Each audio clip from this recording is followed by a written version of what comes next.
महाकाल. ओम नमो नारायण. कसे आहात? बरे आहात ना? मी तुमच्या सर्वांची लाडकी डॉक्टर शिवलक्ष्मी आईस आहे. आपण आहोत प्रयागराज महाकुंभमध्ये. तुम्हाला महाकुंभाची प्रत्येक अपडेट देते आहे. गेले 2 दिवसात थोडंसं व्हायरल इन्फेक्शनमुळे मी तुम्हाला भेटू शकले नाही. जरा मी तुम्हाला किन्नर आखाड्यात काय व्ह्यू चाललाय ना तो दाखवते, पूर्ण बघा.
आखाड्यामध्ये तुम्हा सर्वांना काही प्रश्न पडलेले आहेत. तर याजवळ मी सांगते तुम्हाला काय प्रश्न. बिकॉज मला माहिती आहे की गेल्या काही 4 दिवसांपासून माझ्याशी बोलले नाही आहेत म्हणजे मी तुमच्याशी डायरेक्टली कनेक्ट नाही झाले आणि तुम्हाला डायरेक्टली मी भेटले नाही आहे. कारण तुम्ही फक्त व्हिडिओज बघतायत माझे फॅन्स आल्याची. पट्टाभिषेक सोहळा पाहिला आहे तुम्ही आणि पट्टाभिषेक सोहळ्यामध्ये तुम्ही मला एक वेगळ्या लुकमध्ये आणि एक वेगळं काहीतरी करताना पाहिलं. तर खूप जणांचा प्रश्न होता की पट्टाभिषेक हा काय आहे, जरा व्यवस्थित समजून सांगा. तर तोच पट्टाभिषेक मी आता तुम्हाला समजून सांगते आहे. काय असतं, 13 आखाडे आहेत. आदि शंकराचार्यांनी हिंदू सनातन धर्माच्या प्रचार प्रसारासाठी 4 मठांची स्थापना केली आणि एका पीठाची स्थापना केली. त्याद्वारे 13 आखाडे गठीत झाले, 13 आखाडे बांधले गेले. आणि त्या 13 आखाड्यांमध्ये एक प्रथा आहे की जे कोणी श्री महंत, पीठाधीश्वर, मंडलेश्वर, महामंडलेश्वर, आचार्य महामंडलेश्वर, शंकराचार्य, जगद्गुरू हे कोणी बनत असेल तर त्यांची अगोदर घोषणा होते. म्हणजे एक उद्गार लागतो की समथिंग पर्सन आहे आणि त्यांना महामंडलेश्वर घोषित केलं. आता त्याच्या मागे रिझन सांगते. तुम्हाला माहिती आहे की 23 मे 2022ला दिल्ली येथे रुद्राभिषेक झाला आणि त्या दिवशी मला महाराष्ट्राची महामंडलेश्वर घोषित केलं गेलं. त्यानंतर येणारा पहिलाच कुंभ हा 2025चा कुंभ आणि त्याच कुंभामध्ये एक प्रोसेस असते ती आपल्याला करायची असते. त्याला म्हणतात पट्टाभिषेक. परंतु पट्टाभिषेकाच्या पूर्वीही काही गोष्टी असतात, म्हणजे स्टेप वाईज स्टेप. सर्वात आधी तुम्हाला स्वतःचं पिंडदान करायचं असतं. मग मी स्वतःचं पिंडदान केल्याचा तुम्ही व्हिडिओ पाहिला. मग त्यानंतर दीक्षा संस्कार असतो. मग तुम्ही पाहिलं असेल की माझ्या गुरूंनी माझे केस पकडून त्याच्यातून 5 केस कट केले आणि त्याच्यानंतर मग मला दुग्धाभिषेक झाला, जलाभिषेक झाला आणि भगवी चादर ओढवली गेली एका पटावर बसून. आणि त्यानंतर मंत्रदीक्षा, कानमंत्र, गुरुमंत्र अशा खूप साऱ्या गोष्टी केल्या गेल्या. ते कशासाठी? सोशली सर्व आखाड्यांचे जे तेव्हा जगद्गुरू होते, त्याच्यानंतर जुना आखाड्याच्या महामंडलेश्वर होत्या, सर्व वरिष्ठ महामंडलेश्वर होते, आपल्या आंतरराष्ट्रीय किन्नर आखाड्याच्या महामंडलेश्वर होत्या आणि जे वरिष्ठ महामंडलेश्वर होते त्या सर्वांसमोर, भरपूर जनतेसमोर, भरलेल्या पंडालमध्ये सर्वांसमोर ही प्रक्रिया केली जाते, ही विधी केली जाते. आणि या विधीला पट्टाभिषेक असं म्हटलं जातं की पटावर बसून सर्वांच्या साक्षीने केली गेलेली ही विधी आहे आणि ती विधी कुंभामध्येच होते. जो 2022च्या माझ्या महामंडलेश्वरच्या जाहीर झाल्यानंतर हा माझा पहिला कुंभ होता आणि तुमच्या माहितीसाठी आता मी महाराष्ट्राची आंतरराष्ट्रीय किन्नर आखाड्याची महामंडलेश्वर आहे आणि त्याचा पट्टाभिषेक सोहळा जो आहे तो पहिलाच कुंभ असल्यामुळे या कुंभामध्ये पार पडला आणि त्यानंतर सगळी प्रक्रिया तुम्ही मागच्या व्हिडिओमध्ये पाहिली असेल। जर नसेल पाहिली तर पट्टाभिषेकचा व्हिडिओ पहा। आणि आता इथे काय चालू आहे तर बऱ्याच जणांना माझ्या पाया पडण्यावरून पण लोकांना त्रास असतो, परंतु त्याच्याबद्दल एक स्पेशल व्हिडिओ बनवेन, तर तुम्ही व्हिडिओ पाहता। पावन महाकुंभ का पावन आयोजन लगातार देश विदेश में प्रचार के साथ सरकार इसमें हमारी जो मौजूदगी है वो किन्नर अखाड़े में जैसे से आपको महामंडलेश्वर है और इनकी शिक्षा दीक्षा के बारे में जानकर भी आप हैरान रह जाओगे। अध्यात्म से इसलिए है और अध्यात्म की गहरी समझ है, उस गहरी समझ को हम जानने की कोशिश करते हैं और आपको समझाने की कोशिश करते हैं। अगर इससे बातचीत करें प्रारंभिक जीवन के बारे में जानेंगे, इससे बातचीत करें आगे जो अध्यात्म को देखने की विचार है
माफ करा, मी तुम्हाला सांगितलं की शेवटपर्यंत व्हिडिओ बघा. पाया का पडल्या जातात आणि माझ्या पाया पडतात याच्याबद्दल अनेक जणांना त्रास होतो आणि खरं तर हा टॉन्ट नाही आहे. बट अनेकांना वाटतं की का शिवलक्ष्मी पाया पडून घेते किंवा अनेकांच्या का पाया पडल्या जातात. असं काय आहे की त्यांचे पाया पडल्या जातात? कारण अनेक लहान थोर मोठे सगळेजण येऊन पाया पडतात.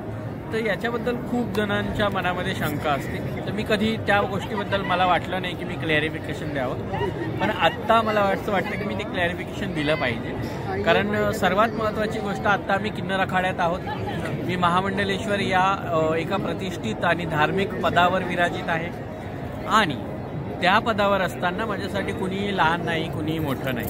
माझ्यासाठी फक्त माझे गुरुवर्य, माझे आई वडील हेच सर्वात श्रेष्ठ आहेत आणि हेच माझ्यापेक्षा मोठे आहेत. सो वयाने कुणी लहान असू दे, कुणी मोठंही असू दे, ते माझ्या पदाच्या गरिमेचा मी विचार करता ते माझ्यासमोर सर्व लेकरांसमान आहे.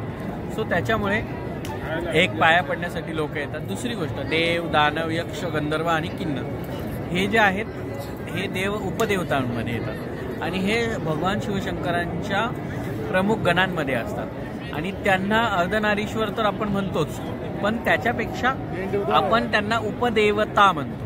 आता देवता आणि उपदेवता, देवता म्हणजे जे देवत्वाला गेलेले आहेत आणि उपदेवता म्हणजे ते देवतानंतर येतात. देव, दानव, यक्ष, गंधर्व आणि किन्नर हे उपदेवतांमध्ये येतात.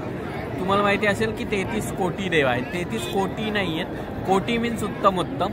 ते 33 कोटी देव आहेत आणि त्यानंतर देव, दानव, यक्ष, गंधर्व आणि किन्नर हे उपदेवता आहेत. तर या उपदेवतांना देवत्वाचं स्थान आहे आणि त्या देवत्वाचं स्थान जोपर्यंत आम्ही प्रदर्शित करणार नाही तोपर्यंत कुणी आम्हाला समजून घेणार नाही. सो मला वाटतं की सर्वात आधी धार्मिक असणाऱ्या किन्नरांबद्दल माहिती काढा. किन्नरांचा धर्मशास्त्र, उपनिषद, धर्मग्रंथांमध्ये, वेदांमध्ये काय उल्लेख आहे हे एकदा तुम्ही पडताळून पहा आणि त्यानंतर किन्नरांच्या कुठल्याही गोष्टीवर कमेंट्स करा. आणि सगळ्यात महत्त्वाचं की या सगळ्या गोष्टी ज्याच्या त्याच्या श्रद्धेनुसार असतात. मग कुणी वयाने लहान असो किंवा म्हातारा असो, त्याला जर देवत्वाबद्दल आमच्याबद्दल भावना असेल तर ते आमचे चरण स्पर्श करणार आहे आणि त्यामुळे यात काही गैर नाही. सो म्हणून इथे खूप सारी लोक येतात. तुम्हाला एकदा पुन्हा गर्दी दाखवते मी. असं कॅमेरा गोल फिरवून दाखवा म्हणजे लोकांना कळेल की गर्दी किती आहे. फक्त पाया पडणे.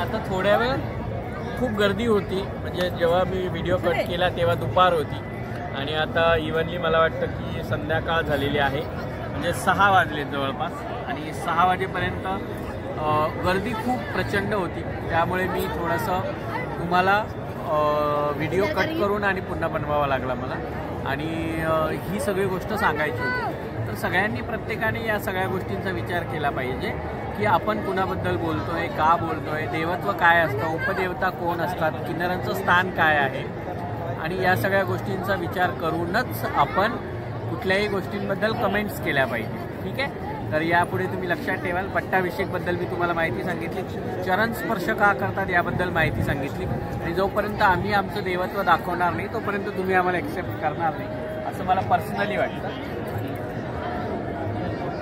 आणि त्यामुळेच मला वाटतं की तुम्ही सर्वांनी या सगळ्या गोष्टी पाहिल्या पाहिजे.